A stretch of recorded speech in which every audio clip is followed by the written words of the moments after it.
Yes, hello, Mr. Maiko the Mighty. May I ask, what do you suggest to do regarding new characters or alternate characters that require traits to be unlocked? I have so many. What am I to do? Hello, and thanks for watching my video. Apologies if you're offended by any of these character or sort of accents that I'm trying to do. I'm just trying to keep it a little bit light. So this is going to be a brief video. It's going to be talking about the trait system for Guild Wars 2. Now, for those of you who have played since launch, you may notice that it is a bit different to leveling up a character to do with these traits compared to launch. For a start, what happens was previously when Guild Wars 2 launched, you got access to all of the traits, pretty much straight off the bat. They did bring in a few extra sort of Grandmaster traits for each trait line for every profession, and then they reworked in one of the, I think it was the September feature patch, they reworked the trait system. And this was because they had a lot of people saying, look, I was a big fan of the way that you used to level up in Guild Wars 1, where you used to go around and find skills throughout the world. Why can't we have that for Guild Wars 2? It made sense, it was quite a good idea. However, there has been a slight issue with it.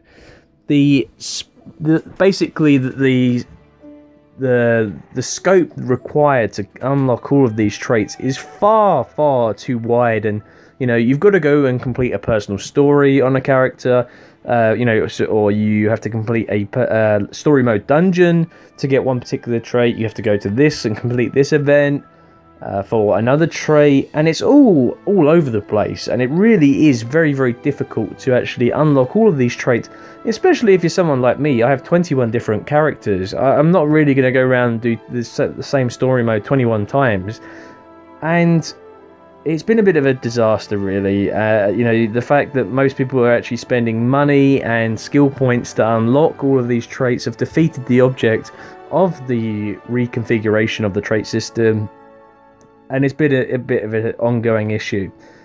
Now, when Heart of Thorns was actually announced, they clarified this in a blog post that I'm actually going to put up for you now. Colin Johannsen said that he basically they're going to reevaluate the other systems of character progression to ensure they match the overall pillars and goals for Guild Wars 2. They're going to be removing the current trait unlocking system currently live in Guild Wars 2 and replacing it with a more simplified system that supports where skill trait specializations are going in the future. They all said they're going to go into more details between now and the release of Heart of Thorns on how they're going to work in the new Guild Wars 2 world, but this is a fundamental change. And it's something that if you were, if you start creating a new character and you think, oh, I need these traits unlocked to go around the world in PvE and I can't be bothered to wait. Well, if you're that desperate, then I think, yes, you should actually, pay to unlock it now. But these are going to be changing.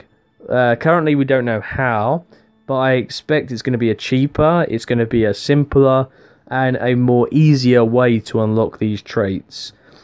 I would not go around and spend hundreds of gold unlocking all of these traits because it will cost you a fortune.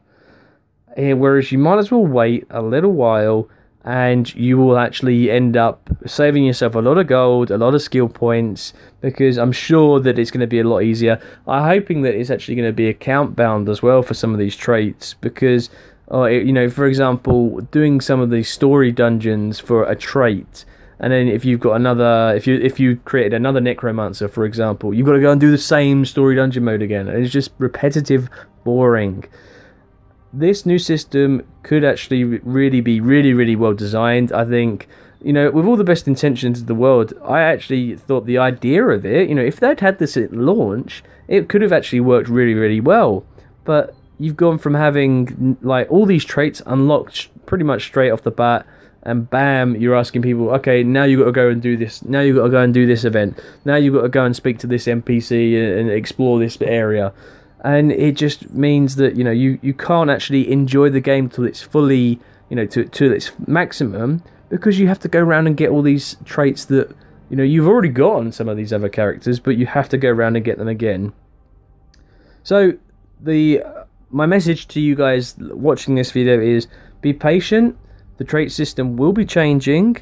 If you are desperate to unlock some skills, I would go ahead and do so, because obviously we don't know when Heart of Thorns is coming out, so we don't know how long we'll have to wait.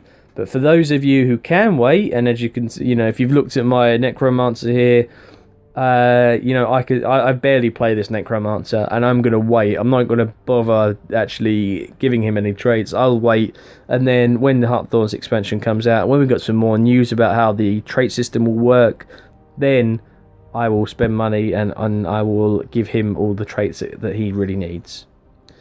Feel free to give me any comments or feedback for this. Again, I think it's one of these topics that hasn't really been discussed much.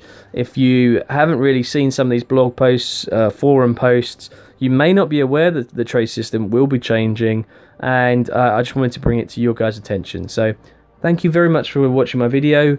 Leave any feedback, questions you have, and I'll try and get back to you. But for now, I'll see you on the next video.